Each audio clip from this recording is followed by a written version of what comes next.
America के राष्ट्रपति Donald Trump ने नाइजीरिया को लेकर बड़ा बयान दिया है। ट्रंप ने चेतावनी दी है कि अगर नाइजीरियाई सरकार देश में ईसाइयों की हत्या को रोकने में नाकाम रहती है तो अमेरिका नाइजीरिया को दी जाने वाली सारी मदद और सहायता तुरंत बंद कर देगा। इतना ही नहीं, ट्रंप ने यह भी कहा कि जरूरत पड़ने पर अमेरिका नाइजीरिया में सैन्य कार्रवाई कर सकता है। इसके लिए उन्होंने अमेरिकी रक्षा मंत्रालय पेंटागन को इसकी संभावित कार्रवाई की तैयारी करने के निर्देश भी दे दिए हैं। ट्रंप ने social media platform truth social पर पोस्ट करते हुए लिखा, अगर नाइजीरियाई सरकार ईसाइयों की हत्या जारी रहने देती है तो अमेरिका नाइजीरिया को दी जाने वाली सारी मदद रोक देगा और अगर हालात नहीं बदले तो हम उस देश में गन्स एब्लेजिंग यानी पूरी ताकत से घुस सकते हैं ताकि उन इस्लामी आतंकियों को खत्म किया जा सके जो इन भयानक हमलों के जिम्मेदार हैं।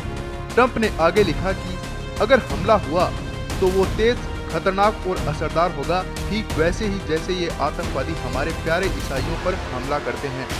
दरअसल यह बयान ऐसे समय में आया है जब नाइजीरिया में धार्मिक हिंसा और ईसाइयों पर हमलों को लेकर चिंता बढ़ी हुई है।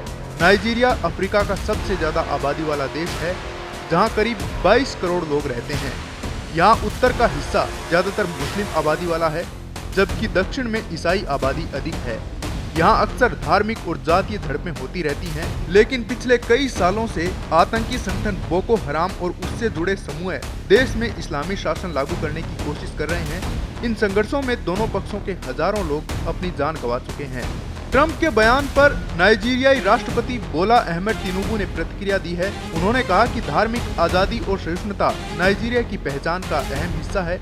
तिनुबू ने स्पष्ट किया कि नाइजीरिया में किसी भी धर्म के लोगों के साथ भेदभाव या उत्पीड़न को सरकार बढ़ावा नहीं देती। धार्मिक स्वतंत्रता और सहिष्णुता हमारे साझा मूल्यों का हिस्सा है और हमेशा रहेगी।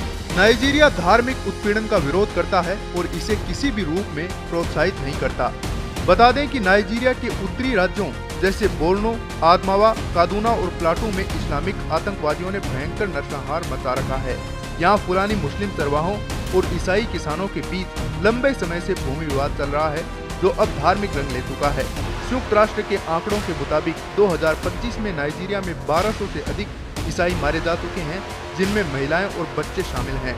बोको हराम ने 2009 से अब तक 35,000 से ज्यादा लोगों की हत्या कर दी है। इसके अलावा ISIS West Africa province ISWAP भी ईसाई गांवों को निशाना बना रहा है। ट्रंप ने इसे जेनोसाइड बताया है।